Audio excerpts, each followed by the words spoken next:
today, we're getting back to basics, really fundamental stuff. Yeah, those first English questions you ask when you meet someone. Exactly, like what's your name Yeah. and where are you from? We're using an English lesson as our source material here. And the goal isn't just to repeat the lesson, right? It's more about digging into why these phrases work. Right. What's the core idea? How do these simple bits of language actually help us connect? Even these basic phrases tell us something. Absolutely. They're almost like little social handshakes in word form, aren't they? That's a good way to put it. Wow. Okay, so let's kick off with the absolute classic. What's your name? Can't get more fundamental than that. It basically means, tell me your name. Pretty simple. And if you say it slow, what's your name? Notice that what's the contraction of what is? Super common in spoken English. Oh yeah, you hear it everywhere. Getting used to that is important. Definitely. And the answer's usually my name is name, or maybe more often just I'm name. Right. Feels a bit quicker, more casual maybe. I think so. My name is might be slightly more formal, perhaps, like if you're in a meeting or That something. makes sense. Our source has this little mini dialogue. Speaker 1 asks, what's your name? And speaker 2 says, my name is Emily. And then speaker 1 comes back with, nice to meet you. And speaker 2 naturally replies, nice to meet you too. Short, sweet, done.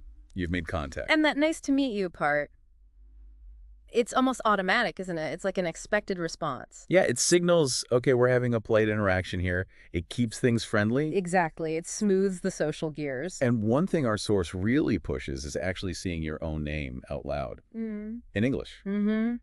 It might feel a bit odd at first, just saying your name to the air. But it's about the physical act, right? Yeah. Getting your mouth used to the sounds, building that little bit of confidence. Yeah, it connects the word to the action of speaking it. It helps embed it somehow, like a tiny bit of vocal practice. Okay, next question. Where are you from?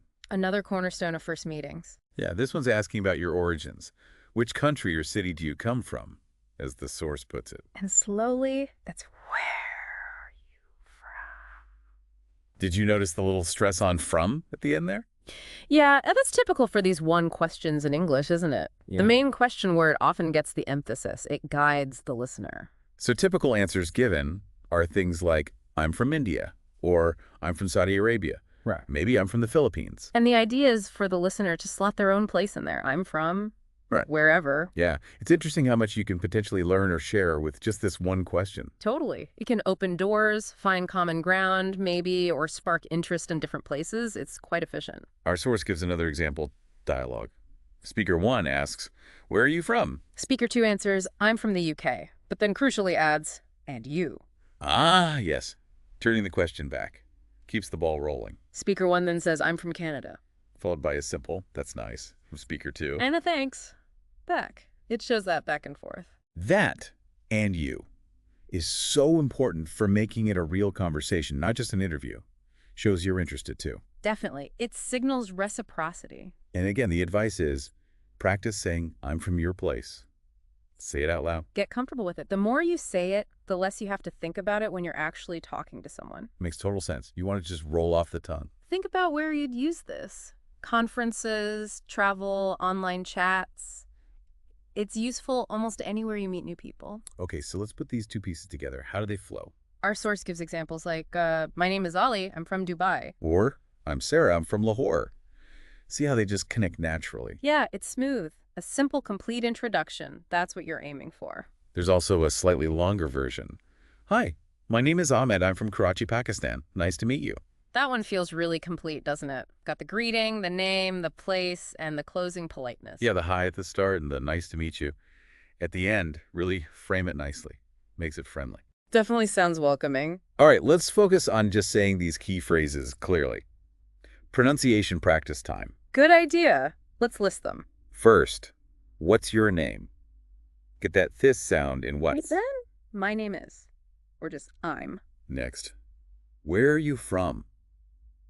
Again, that emphasis on from. And the answer, I'm from. The source really hammers home repetition here. Just say them again and again. It builds that muscle memory. Your mouth just learns the shapes and movements. So it becomes automatic. You don't have to consciously plan out every sound. Exactly. That's a big part of fluency. Okay, to make it more active, the source suggests a bit of role play. So I'll ask the questions, and listeners, you can try answering out loud. Ready? Let's do it. Okay, playing David here. What's your name? Pause for listener. All right, where are you from? Pause for listener. Okay, good. Now, the really useful part is switching it. Right. Now you, the listener, ask me, David, the questions. Go on, try asking. Yeah, imagine you just met David. Ask him his name. Ask where he's from. It changes the dynamic when you're the one asking. Definitely. Now, some practical learning tips from the source. One is use a mirror. Feels a bit weird maybe, but seeing your own mouth move can help. Yeah, you can check if you're making the right shapes, compare it to maybe videos of native speakers. Plus, you can practice looking friendly. Good point. And the other big tip, record yourself. Ah, yes. The one everyone kind of dreads initially. Huh, yeah. Listening back to your own voice can be strange, but the source insists it's super effective. It is. You hear things you don't notice while you're speaking, like maybe a vowel sound is a bit off or the rhythm isn't quite right. It's like getting objective feedback, even if it's just from yourself. Exactly. A powerful tool, even if it takes getting used to. Okay, so just to wrap up the core phrases, let's list them one last time. Really lock them in. Got it. What's your name? My name is I'm from. Where are you from? I'm from. Keep repeating those. As the source says, repetition leads to mastery, makes it automatic. And that comfort with the basics makes it so much easier to build from there, right? To learn more complex stuff. Absolutely. It's the foundation. But interestingly, the source material does give a little hint about what comes next. Oh, yeah. What's that? It mentions learning how to talk about jobs. Saying things like, I'm a teacher, or I'm a driver, or I'm a student. Oh, okay. That's the logical next step, isn't it? Moving from who you are and where you're from to what you do. Seems like it. So, something to maybe look forward to exploring later. A natural progression in getting to know someone. Well, thank you for joining us for this look at the very first steps of English conversation. Hope it was useful. Remember, it's about confidence and connection, not just words. Definitely. And maybe a final thought to leave you with. Think about this. These questions seem so simple. What's your name? Where are you from? Yeah, just basic info gathering on the surface. But how often do they open up much bigger conversations? What assumptions might you make, or what curiosity gets sparked just by hearing a name or a place? Think about your own first meetings with people. What did those simple questions actually lead to?